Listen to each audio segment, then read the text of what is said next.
Okay, right now this is a video of how you can implement more strategy in the Madden. You know, have it be a real chess match instead of what it is right now. And you can add defensive logic into a game that you yourself as a developer don't have to tune. Well, you do have to tune, but not as much. But you give the the player ultimate control. Right now, I'm thinking about adding like if you've played NCAA, you know that they have a screen where you can sort of like game plan where you want your your wide receivers to try to get open more, but at that expense, there's a con to it. Or if you want your defenders to play the option a certain way, or if you want them to go for a big hit, there's a pros and cons to it. I'm gonna show a picture of it if you don't know what I'm talking about. But that gets me thinking that can be implemented in Madden. You could either implement that in like a timeout where after you call a timeout, that screen pops up, or you can just have it on the play call screen as is, like where I'm at. But I don't know if you can see too well, but I'm on the Xbox 360, and if you were to add this onto the play call screen, you would know that pretty much every single face button on the 360 is not used when you're on especially when you're on the outer screen. But even when you go to your formation screen, every single face button is not used except for the B button. So you could slide in a way to get that screen in either on the formation screen or just the screen where you all the way backed out. But you can put this this chart per se after you press like Y or something like that. But also, this brings up another point. All the face buttons except for B are not used until you get to the actual play selection screen. Left trigger is not used, right trigger is not used, and left bumper is not used. None of them are used until you get to the actual play selection screen. So when you're on the formation screen, they're not used. When you're all the way backed out, they're not used. There's room to add more things, guys. There's room. Well, yeah, I'm gonna make another video and attach it to this with more examples.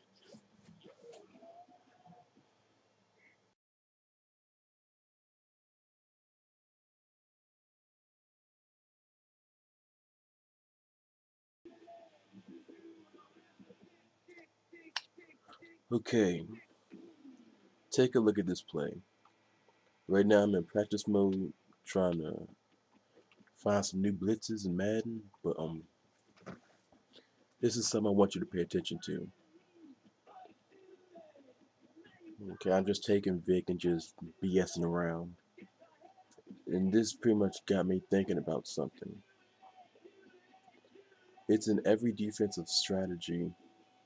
Well, every defensive coach thinks about this when they want to decide how they want to play defense.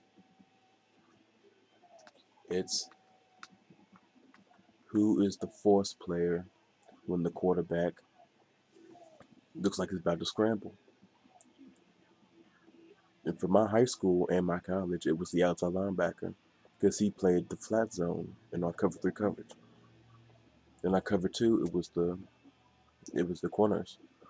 But yeah, if the quarterback looks like he's taking off, his job is you can tell him to just take off like he's about to blitz. Once he sees that he's taking off and he's past a certain boundary, he's designed to just take off and blitz. Same with this guy over here. Vic loops back around. He's crossed the boundary. Time to chase him down. But look what happens. See, kind of feints like he's going, then he stops his feet, and then he attacks laterally because he's beat. we should have a little screen where you can tell your defenders play as is or be a force player. Both of them have pros and cons. The pro to being a force player is that you stop unnecessary scramblers, and the con for that is that you void your zone. And as is, the pros would be you play as is, you stay in your zone, but then the con would be that you give up scramble yards. Okay, guys, right now I'm in a replay right now, and this is more or less to discuss how it could affect man coverage defensively. And you guys could put in this screen whether whether you want your defense to play straight up, as in normal, which normal is you guys can switch, or they stay on their man, but it's randomly how it already is in Madden, or you can tell them to switch, or you can tell them to just stick with their man. Because we all know that these snugs formations, these compression formations, they cause havoc to man coverage because you guys will switch. Sometimes they switch, sometimes they don't switch. It's crazy. You have to account for all of that. But if you just have to account for one of those things, which you already pre-planned to account for, it it adds to the chess match. Okay, right now I'm using a route combo that gets in this that is difficult for man coverage, and this is the inside receivers on a streak, outside receivers on a drag. Pretty basic combo. It's been around in football for forever. Right now I'm gonna put the cursor on this DB who's assigned to cover the drag.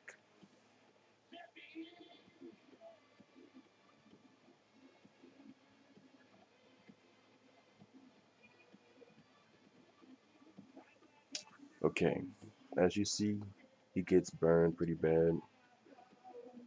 I'm not here to discuss technique or anything like that, but that could also be helped. But if I were to tell my guys to switch, they're in better position to cover this combo.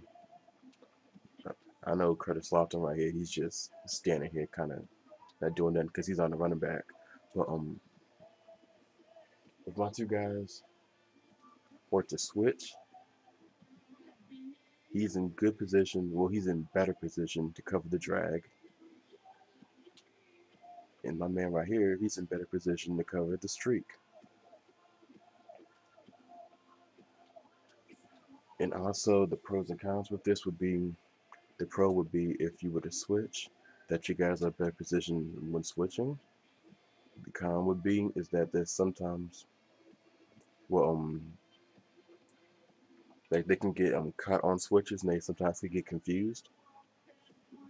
The the pro for staying with your man is you always know who has whose man.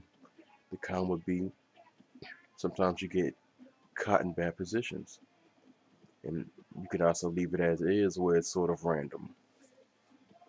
Okay, guys, right here I just picked a slants play versus the cover three defense. Right now I'm going to discuss the zone coverages and the ways you can improve that through the screen. And pretty much I just randomly picked a play. I randomly picked a zone and I randomly picked offensive play. But here I want you to focus on the middle linebacker, he's in the hook zone, and the strong safety, he's in the hook zone. Right now I want to focus on strong safety. Look how he plays this. The inside receiver, the slot is going to be on the slant.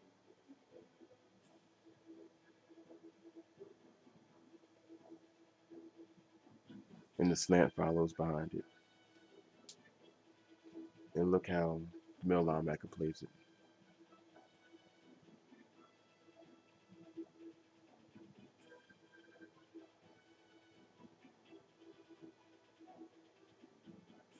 Okay, again, I'm not here to discuss technique, but right now my ideas are for this zone coverage is for it to be left as is on the screen, or for it to be where you follow your man further, and for it to be where you don't follow at all. Because pretty much you're getting caught in random situations where you guys will either do one of the above. Either they'll follow too much or they won't follow at all. Again, by follow, again, I hope you understand what I mean by follow. This is probably a better example of follow because look at this inside slant. You follow. Well, no, it's not really an example of follow. But by follow, I mean the inside slant. He stays with him to about to the hash. Then he goes to the next guy. That's an example of follow. And example of follow would be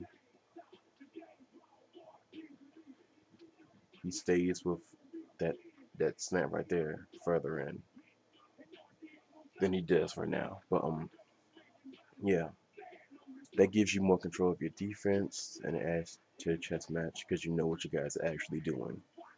And the pros and cons right now, the pros and cons of it being left as is or normal would be that there really isn't a pro, but the con would be that you don't know what's gonna happen.